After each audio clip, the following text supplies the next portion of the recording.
असती, उनकी बुद्धि असत रास्ता में चला जाता है। और श्रीमद् भागवत में ये जम्बूद्वीपवासी प्रार्थना करी कह रहे, हरब अभक्त से कुत महत गुणा, भगवान की भक्ति नहीं कि दुनिया के सारी गुण कितना हो जाए, उनकी बुद्धि कभी सुधर नहीं सकता, उनकी परिवर्तित नहीं हो सकता।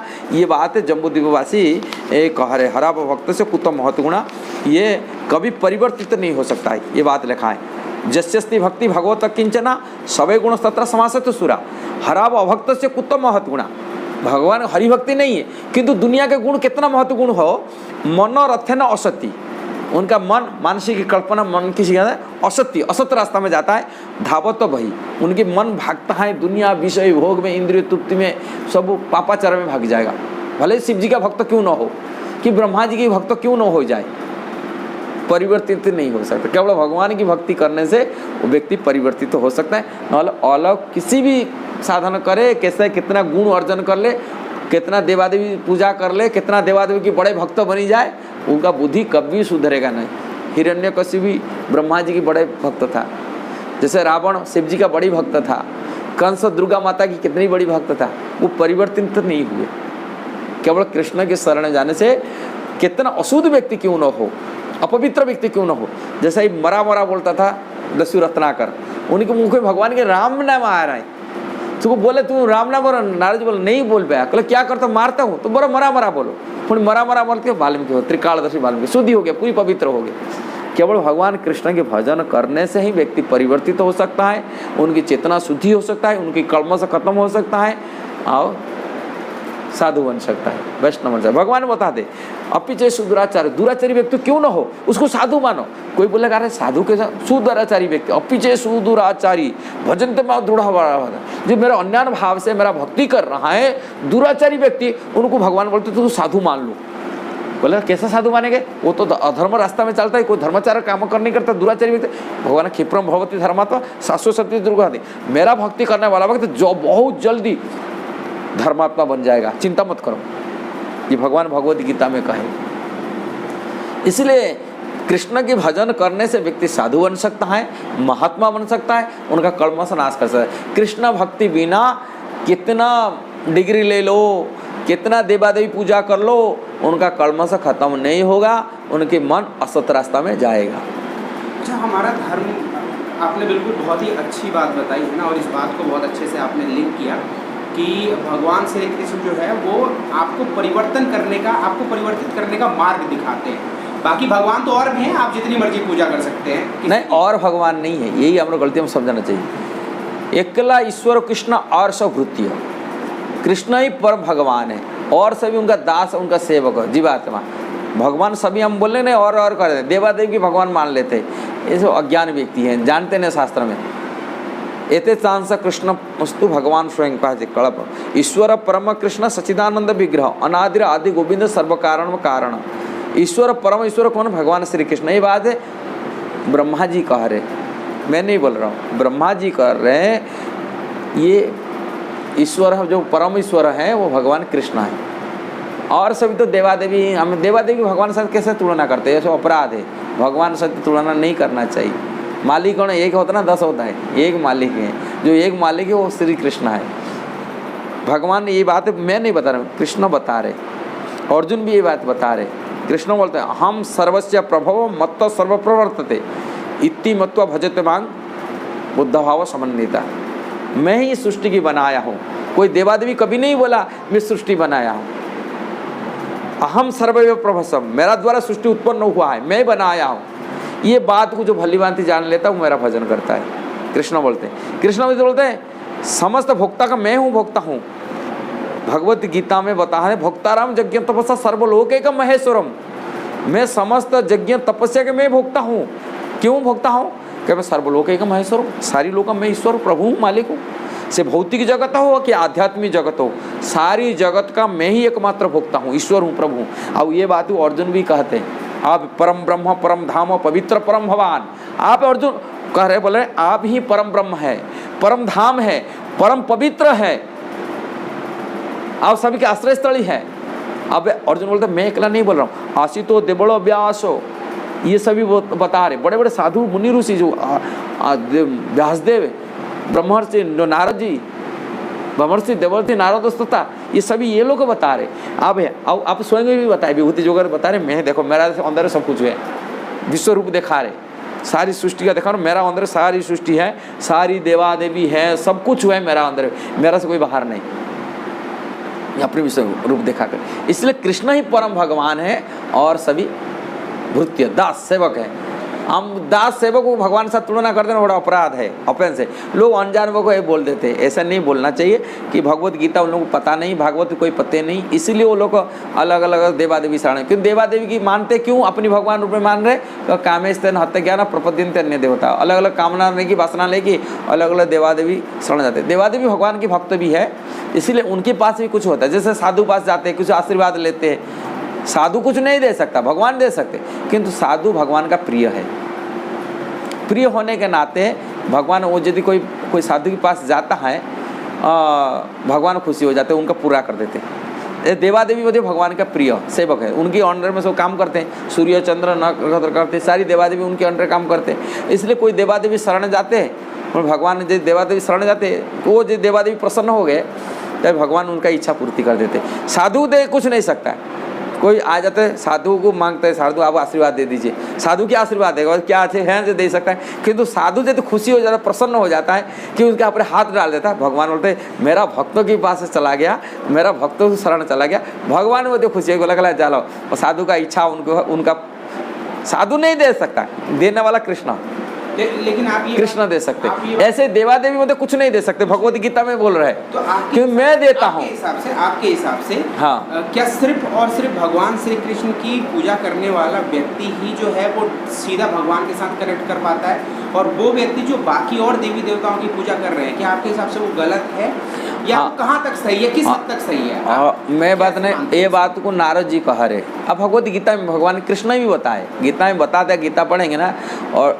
भगवान बोलते उनकी जो मेरू को पूजा ना करके वो देवा देवी की पूजा कर रहे हैं, उनकी जो पूजा तो करते वो वास्तविक देवा देवी पूजा नहीं करते, मेरा ही पूजा करते, किंतु वो गलत ढंग से करते, भगवान बोलते। और उसको उदाहरण दे के नारद जी समझा रहे। नारद श्रीमद् भागवत में बता रहे, जथा तरुमूल निषेचन न तृप्यंति तत्भुजोप शाखा। जिस प्रकार वृक्ष के पानी, जैसे आप वृक्ष में पानी देना, किंतु वृक्ष में पत्ते में टहनिया में पानी देंगे, वो वृक्ष में पानी दे रहे, पत्ते में आप टहनिया में पानी देना मतलब वो वृक्ष में दे रहे, किंतु वो गलत ढंग से पानी दे रहे। वृक्ष के पत्ते टहनिया भुगता नहीं है, पानी देना तो उनका जड़ में पानी डालो,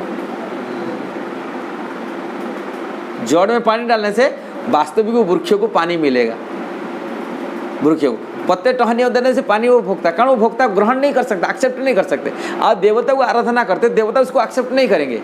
एक्सेप्ट करने वाला जड़ व्यक्ति कौन है? कृष्ण ही एक्सेप्ट करे, कृष्ण ही भोगता है। यही बात नारद जी समझाए, भागवत में बताए। बोलता आते जथा तरुमूल निषेचन तृप्यंति तत्भुजपक शाखा प्राण अपहराश्च जथेन्द्रियाणम तथैव सर्वाहरणम अच्युत तेज्या।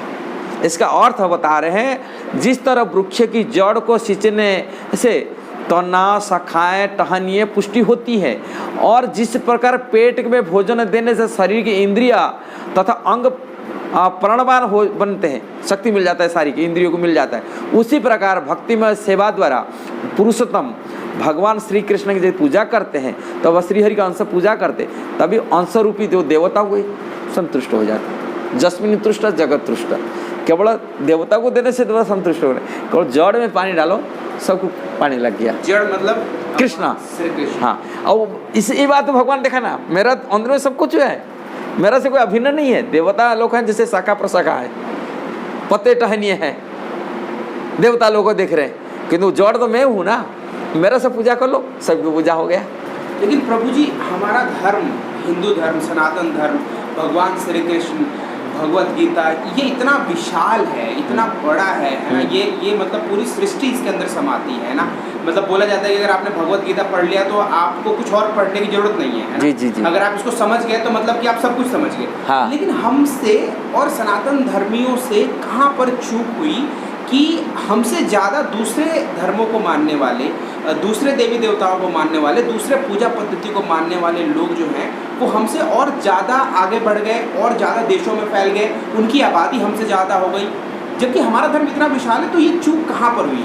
चूँकि यहाँ इसी कारण है हम लोग को जो ज्ञान ग्रहण किए, जो सनातन धर्म की जो ज्ञान है वो के प्रामाणिक स्रोत से ज्ञान नहीं मिला। जो प्रामाणिक स्रोत से परंपरा से यदि ज्ञान मिलता है उनको आज ही यथारूप ज्ञान मिल सकता था। जो परंपरा छोड़ करके लोगों को अलग अलग ज्ञान हुए उसमें उनके संशय पैदा हो गया। संशय पैदा होता है कि धर्म क्या, ये देवता भी ये पूजा करो, वो पूजा करो, वो पूजा कर, क्या है, और वो विश्वास भी नहीं रहा। और कुछ धर्म के नाम पर लोग व्यभिचार करने लगे, अपनी जीविका चलाने लगे धर्म के नाम पर। जैसे आप देखेंगे मठ मंदिर, आज जितना मंदिर है, वास्तव में मंदिर जो होता है एक आध्यात्मिक शिक्षा केंद्र होता है, जहाँ पर व्यक्ति जाने से आत्मज्ञान प्राप्ति करता है, जहाँ पर जाने से भगवान से संबंधी ज्ञान प्राप्ति करता है, भगवान से अपना आत्मा का क्या रिलेशन वो भी पता होता है। ये आध्यात्मिक ज्ञान जिज्ञासा चालू होता है। किंतु मंदिर में जाके, किसी मंदिर आप जाइए, आप देख लीजिए, जाए वहाँ से पंडित पुजारी क्या करेंगे, आपको बैठाएंगे, बैठाने के बाद में क्या बोलेंगे, वहाँ जाएंगे बोलेंगे आप यहाँ मंदिर में ये सेवा चढ़ाओ, ये सेवा चढ़ाओ, यहाँ मंदिर में दान दो, गोमाता की सेवा कर लो, नहीं तो पुजारी ब्राह्मण का सेवा कर लो। ऐसा करीब पैसा निकालते लोग, उसमें चिट्ठी मार और पैसा लेके वो लोग परिवार अपने चलाने लगे।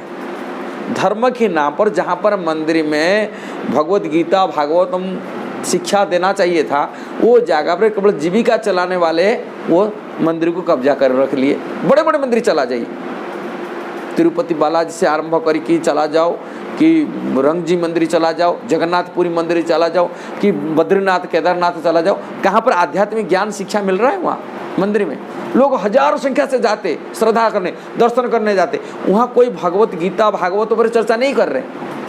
वहाँ जो चर्चा करने वाला जो आएंगे, जो हम लोग महात्मा साधु महंत वेली पूजा करते हैं, सम्मान करते, वहाँ केवल पैसा कमाने की बात करते। ये सेवा कर लेने से ये फल मिलेगा, ये सेवा करने से ये मिल जाएगा। वो लोगों को पैसा, लोगों में श्रद्धा टूट गया। बोले क्या करें, ये सब यही करने वाले बैठे। अब लोग नास्तिक बन रहे इस कारण से, धर्म प्रति उन्हें ज्ञान नहीं हो रहा है। किंतु प्रभुपाद इसको बोले नहीं, मंदिर के मतलब जो शिक्षा केंद्र होना चाहिए। सनातन धर्म में शिक्षा को एक प्रामाणिक स्तर में शिक्षा नहीं दे रहे, जिस कारण से टूट गया। जो परंपरा था वो टूट गया। परंपरा से ज्ञान मिलना चाहिए था, वो ज्ञान को आगे बढ़ना चाहिए था।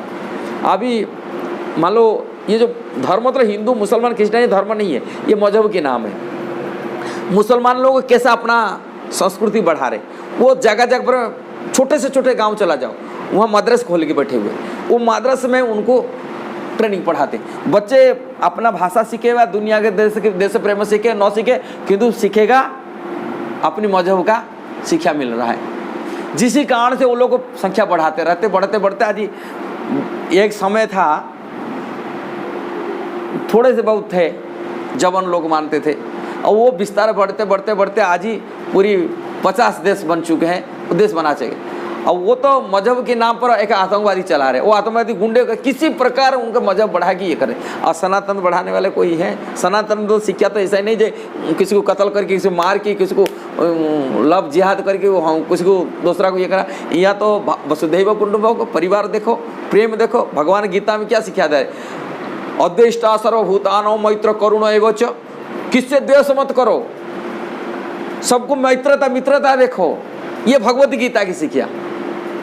गीता में भगवान बोलते हैं सबको मानो, सबको, चिट्ठी तक उनको तकलीफ मत दो। अद्वेष्टा सर्वभूतानां, सर्वभूतों को, सर्वभूत मतलब चिट्ठी से लेकर के मनुष्य तक सभी जीव प्रति द्वेष से रहित हो, किससे कष्ट न दो, सबको क्षमा करो, सबको दया करो, सबको करो मैत्र, मित्र भावना रखो, मैत्री भावना रखो।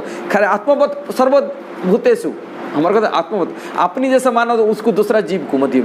किससे मांसाहार कार्य काटी खाने के लिए लिखा गया नहीं सनातन धर्म में, किसी को कत्ल करके जीने के लिए लिखा नहीं गया। उनको प्रेम करो, कारण अपने जैसे मानो, ये शिक्षा गया भगवत गीता में। अब उनकी धर्म में क्या लिखाया जा रहा है? बोलते जो इस्लाम को नहीं मानते उसको कत्ल करो, जो मूर्ति पूजा करते उसको कत्ल करो, यही लिखा जा रहा है, यही सिखा रहे। लेकिन उसको वो लोग इतना ज्यादा क्यों मान रहे हैं? वो धर्म तो बुरी चीज है ना, बुरी चीज वो तो मजहब की उनकी यही सिखा रहे, मतलब अपना धर्म। ये मतलब एक मजहब लोगों को एक भ्रांत, धर्म नहीं है, अधर्म को धर्म मान लेते। धर्म की मतलब जिसकी पास दया हो, जिसकी पास तपस्या हो, जिसकी पास शौच पवित्रता हो, जिसके पास सत्य हो, उसको धर्म कहा जाता है। धर्म की प्यार यही है। और जो ये है आतंकवाद है, मैंने धर्म को अधर्म, अधर्म को धर्म मान लिया। तो प्रभु जी फिर आप इसको हमें मतलब आपको क्या लगता है कि इसको सुधारने के लिए और सुधारने के लिए श्रील प्रभुपाद बोले हैं, ये सुधारने के लिए होगा संसार को यही करना है, सबको कृष्ण की भक्ति में लगाना, जोड़ना, कृष्ण के नाम देना। ये नाम के प्रभाव से उनकी जो गलत फहम है वो दूरीभूत हुआ। श्रील प्रभुपाद कर ही देखा है। बोले यूएन खोले शांति के लिए, कौन सा शांति पैदा कर रहा है यूएन? सारी दुनिया में वही लड़ाई तो झगड़ा चल रहा है, कोई रक्षा कर रहा है किसको? एक दूसरा तो टुकड़े लगे लड़ाई करते, वो से शांति नहीं मिलेगा। प्रभुपाद बोले शांति मिलेगा ये में हरिनाम करने से। जो प्रभुपाद को हरिनाम दिलाया, हरिनाम जब करे, भले वो मुसलमान हो, कट्टरवादी थे, आज वो मुसलमान हरिनाम के कारण से कोई मांस नहीं खाता, लहसुन प्याज भी नहीं खाता, जीव प्रति दया भावना आ गया। गाय के मांस खाने वाले थे वो परिवर्तन हो गए। हमारे एक भक्त बोल रहा था, यदि आज ही प्रभुपाद जी की बुक पढ़ते पढ़ते यूरोप में एक समय था, भारत में मांसाहारी कमी थे और यूरोप में मांसाहारी थे। कल मैं देखा हूँ, मेरा जीवन में मांसाहारी करते थे। प्रभुपाद जाने का पहले से कितना मांस खाता, और मांस मिलता था। आज वही यूरोप वाले मांसाहारी नहीं है, सब शाकाहारी हो रहे हैं, किंतु भारत में मांसाहारी ज़्यादा बढ़ चुके हैं। जब इस्कॉन के प्रभुपाद जी बुक पढ़े न, जीवन कैसा जीना चाहिए, वो आज प्रभुपाद जी बुक की कमाल है, वो पढ़ करके। और रसिया था एक समय, रसिया में इतना थे नास्तिक थे लोग, उनके नास्तिक जीवन यापन करते थे। वहाँ कोई गीता लेके जाता था सीधा जेल में डाला जाता था, उनको जेल में बंदी करा था, जेल में। और वहाँ नास्तिक जीवन था, मांसाहार था। रसिया में कोई शाकाहारी भोजन किसी जगह मिलता नहीं था। आज ही इस्कॉन की बुक पढ़ने का नाते जो नास्तिक लोग थे आज कृष्ण भक्त में नाच रहे हैं। और रसिया में आज करीब 100 सेंटर इस्कॉन भी हो चुका है। और रसिया लोग को जहाँ जाके गोविंदा रेस्टोरेंट मिलता है, प्रसाद ठाकुर जी का, जगन्नाथ रेस्टोरेंट मिलता है। अभी हमारे बैकुंठपुर हमारा एक रसियन फ्रेंड है, बोलता है हमें सिटी में गया, हर जगह राधे राधे लिखा है। क्या राधे राधे लिखा है किसी के? वो रेस्टोरेंट खोल के बैठा हुआ आदमी, राधे राधे रेस्टोरेंट का। वहाँ प्रसाद मिलता है, ठाकुर जी भोजन, जहाँ पर मछली मांस खाते थे, आज ठाकुर जी शाकाहारी प्रसाद। और लाइन लगाते, गाड़ी की लाइन लगता है वो शाकाहारी भोजन करने के लिए, खाने के लिए। क्या किए? तभी दया आया, जीव प्रति दया करना, खाली मनुष्य दया नहीं, प्राणी मात्र से दया करना, ये उत्पन्न हो गया, ये गुण पैदा हो गया। ये भगवत गीता पढ़ने के लिए, श्रील प्रभुपाद की बुक पढ़ने के आते। अच्छा प्रभु जी, अब हम जैसे लोगों के लिए जो इस्कॉन से जुड़ना चाहते हैं, उनके लिए मतलब सबसे सिंपल तरीका हते हरिनाम को पहले स्वीकार कर लीजिए। प्रत्येक दिन हरे कृष्णा कृष्ण कृष्णा हरे हरे, हरे राम राम राम हरे। ये माला में 108 बार जब ऐसे ही करके हर मोती में हरे कृष्ण महामंत्र जप करते हुए आगे बढ़ाते हैं। सही तरीका क्या है? हाँ, ये जैसे ये देखिए, शुरू में हम लोग एक मंत्र बोलते हैं, जय श्री कृष्ण चैतन्य। हाँ पकड़िए, देखिए मैं पकड़ा हूँ, मेरा पीछे बोलिए, जय श्री कृष्ण चैतन्य, जय श्री कृष्ण चैतन्य, प्रभु नित्यानंद, प्रभु नित्यानंद, श्री अद्वैत गदाधर, श्री अद्वैत गदाधर, श्रीवास आदि, श्रीवास आदि, गौरा गौरा, भक्त वृंद, भक्त वृंद। इसके बाद में नेक्स्ट यहाँ आगे बीट पकड़ते, आगे अगला तरफ से। ओके, और ये हाँ, एक, हाँ, एक मोती पर पूरा महामंत्र बोलते, कलिजु का मंत्र ये है। ये वाली उंगली और ये वाली नहीं, ये वाला अंगूठी खाली, ये तर्जनी को नहीं लगाते, तर्जनी अशुद्ध माना जाता है, इसको लगा नहीं जाता है। और सारी अंगूठी लगा सकते हैं। हाँ, इसमें फोन बोलते हैं, हरे कृष्णा कृष्ण कृष्ण हरे हरे, हरे राम राम राम हरे हरे। ये महामंत्र जप करते हुए आगे बढ़ते। हर मोती पर 108 होता है। जहाँ पर खत्म हो जाता है इसको लांगते नहीं, वही शुरू में जो मंत्र बोले थे, पंचोत्तर मंत्र बोले के पुण्य माला को वापसी करके पुण्य हरे कृष्ण महामंत्र 108 बार बोलते। ऐसा ही इस्कॉन में 16 माला कम से कम प्रत्येक दिन करते, कम से कम 16 माला। अब एकादशी में व्रत उपवास दिन 25 माला करते। और जो शुरू में हम लोग बोलते हैं, आप लोग 2-3 माला शुरू कर लीजिए, पुण्य धीरे धीरे बढ़ते बढ़ते जो माला बढ़ जाएगा, पुण्य आगे करते। ये माला जब से इस्कॉन में जोड़ते हैं, और वो भगवत गीता भी समझने का पात्र भी इससे मिल जाता है। और इसके अलावा कुछ मतलब बंद कर लीजिए।